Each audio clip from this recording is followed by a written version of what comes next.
So, my fertility doctor told me I had 31% chance of IVF success at age 36. What she didn't tell me, that's not per cycle, that's per transfer. And most women don't even make it to transfer on the first try. Hey y'all, I'm Yadi, and this is part 1 of my IVF series where I'm breaking down the numbers they hide from you, especially if you're over 35 with PCOS and endometriosis like me. So grab your coffee, tea, or water, and let's get started. So here's what happened. I walked into my IVF consultation feeling hopeful, right? My doctor pulled up this chart and said, at 36, you have about 31% success rate per transfer. And I remember thinking, so if I do 3 cycles, that's 90 something percent. I can work with that. That is not how the math actually works. And nobody explained this to me. That 31%, that's if you make it to transfer. That's if your eggs fertilized. That's if those embryos develop into day 5.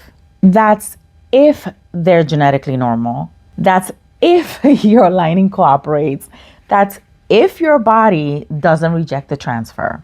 Do you see so many ifs that nobody mentions when they throw that percentage at you?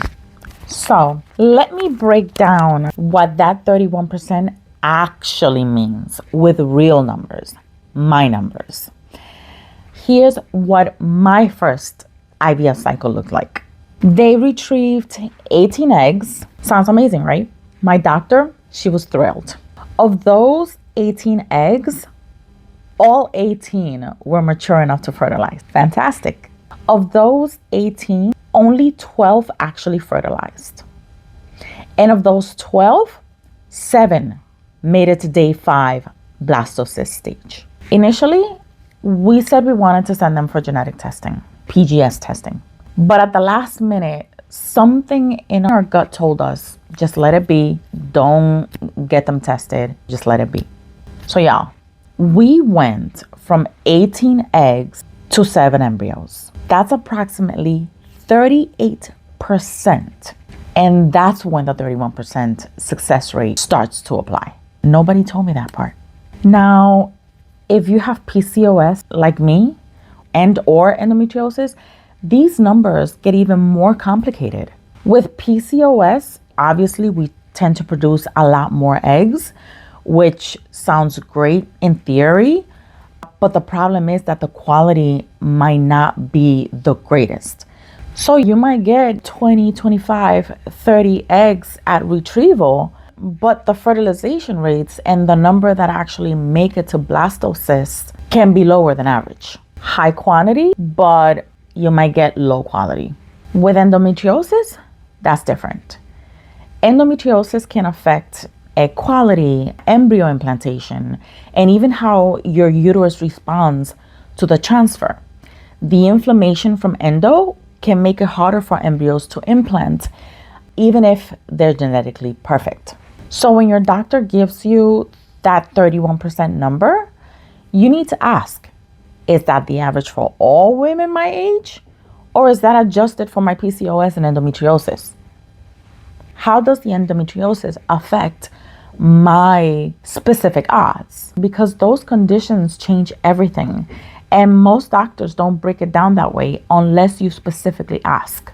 So here's the number that actually matters. And this is what I wish my doctor had led with. It's called your cumulative success rate.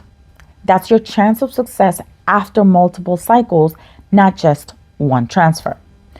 For women over 35, if you do 3 full cycles, meaning 3 egg retrievals, not just the 3 transfers, your cumulative success rate can be anywhere from 45 to 65%, depending on your specific situation. That's a very different picture than 31%, right? But here's the catch, and there's always a catch with IVF. Multiple retrievals means multiple injections, multiple monitoring appointments, multiple anesthesia procedures, and multiple $15,000 or $20,000 price tags. So when you're sitting in that consultation and your doctor says, oh, you have a 31% success rate, what you need to hear is, you'll probably need to do this more than once. You need to be financially, emotionally, and physically prepared for that. And they just don't tell you that. Now, here's a question a lot of women with stage 4 endometriosis ask me. Should I transfer one embryo or 2 embryos? Will that increase my chances? With stage 4 endometriosis, my life birth rate per single embryo was approximately 22%, right? If I transferred 2 embryos, that went up to 28 to 30%. So we're talking approximately an 8 to 10% increase. Yes, that could increase the chances of having twins, but y'all, that was a 10% increase.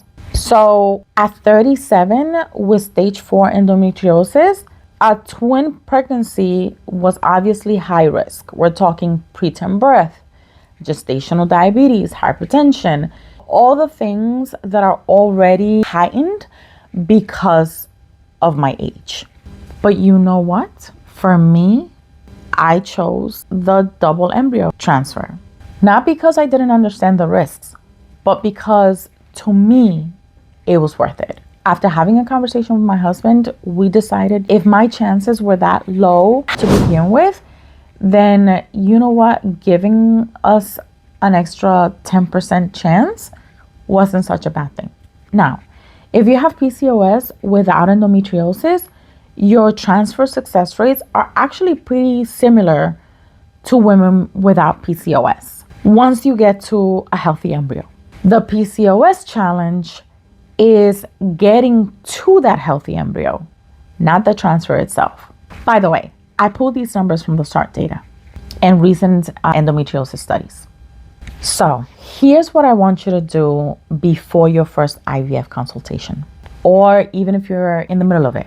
First, I want you to ask your doctor, what is my specific success rate per transfer, adjusted for my age, my PCOS and endometriosis, my AMH levels, my partner's sperm quality, all of it.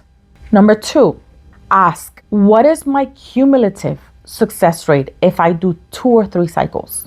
And number 3, based on my specific situation, how many eggs do you expect to retrieve? And how many typically make it to genetically normal embryos? Because knowledge is power. And in IVF, the more you know about your specific odds, the better decisions you can make for your treatment, your finances, and your emotional energy. I went into my first cycle thinking I had a 31% chance. What I actually was maybe a 13% chance based on my PCOS and stage 4 endometriosis diagnoses. If I had known that, I would have approached the whole thing differently. But you know what? You don't have to make the same mistakes I did. That is why I'm making this series, because the information is out there. Doctors just don't always volunteer it. And when you're sitting in that consultation room, overwhelmed and hopeful and scared all at once, it's hard to think about what questions you need to ask. So I'm going to ask them for you. In part 2 of this series, I'm breaking down the real cost of IVF, not just the $10,000 to $15,000 they quote you, but all the hidden expenses they don't mention. Because y'all, I spent almost $3,000 on the extras aside from the original estimate. But before you go, here are the 3 questions you need to ask at your next appointment. Screenshot this, write it down. Whatever you need to do it right now. If this helped you understand IVF success rates better, hit that subscribe button because we're just getting started. Part 2 drops next Tuesday. And I promise you're going to want to see what I learned about IVF the hard way. And if you're in the middle of IVF right now and you're feeling overwhelmed with everything that's going on and all these numbers, I want you to please drop a heart down below. I see you. Just let me know you're here. Okay. Thank you. I will see you next week. I love you. Mwah. Bye.